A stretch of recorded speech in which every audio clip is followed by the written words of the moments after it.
পৃথিবীতে যে কোনো গ্রহণযোগ্য ক্রয় বিক্রয়ের প্রথম শর্ত হচ্ছে চুক্তি। বীমা চুক্তি হল এমন এক চুক্তি যার মাধ্যমে বীমা গ্রহীতা নির্দিষ্ট প্রিমিয়ামের বিনিময়ে নির্দিষ্ট সময়ের জন্য ভবিষ্যৎ আর্থিক ঝুঁকি বা সঞ্চয়ের জন্য বীমা কোম্পানির নিকট অর্পণ করে এবং বীমা কোম্পানি উক্ত জীবনের বা সম্পদের ক্ষতি সাধিত হলে তা পূরণের প্রতিশ্রুতি প্রদান করে। উক্ত প্রতিশ্রুতি বীমা চুক্তি। বীমা প্রস্তাব কি? বীমা প্রস্তাব হল বীমা চুক্তির প্রথম শর্ত। আগ্রহী বীমা গ্রাহক কোম্পানির নির্ধারিত ফর্মে নির্ভুল তথ্য দিয়ে বীমা করার জন্য যে আবেদন করেন তাই বীমা প্রস্তাব। বীমা চুক্তি করতে হলে গ্রাহককে কি কি তথ্য ও কাগজপত্র দিতে হয়?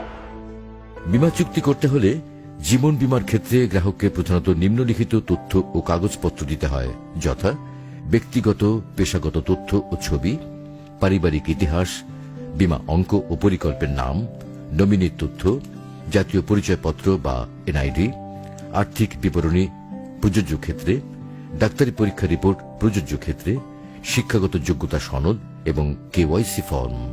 এছাড়াও ঝুঁকির সাথে সম্পর্কিত অন্যান্য তথ্য প্রয়োজনে সরবরাহ করতে হয়।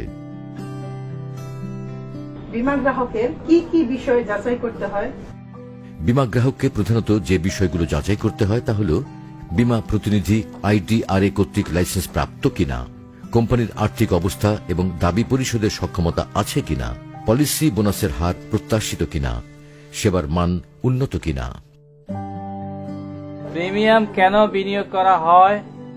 কোম্পানির প্রাপ্ত প্রিমিয়াম বিনিয়োগ করতে হয় যে সকল কারণে তা হল দাবি ও বোনাস যথাসময়ে পরিশোধের জন্য, কোম্পানির যাবতীয় ব্যবস্থাপনা ব্যয় নির্বাহের জন্য, শেয়ার হোল্ডারদের ডিভিডেন্ড প্রদানের জন্য এবং কোম্পানির আর্থিক ভিত্তি মজবুত করার জন্য। এজেন্ট কি এবং এজেন্টের কাজ কি?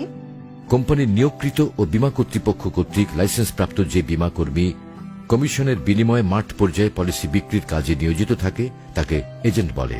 বীমা এজেন্টের প্রধান কাজ হল কোম্পানির প্রতিনিধি হিসেবে বীমার পরিকল্পগুলোর বিভিন্ন সুবিধা ও লাভসমূহ গ্রাহকের কাছে তুলে ধরে পলিসি বিক্রি করা। তাছাড়া বিক্রিত বীমা পলিসিসমূহ সচল রাখা তথা নবায়ন করার বিষয়ে বীমা গ্রাহকের সাথে যথাযথ যোগাযোগ রাখা এবং গ্রাহককে বীমা দাবি প্রাপ্তিতে সহায়তা করা।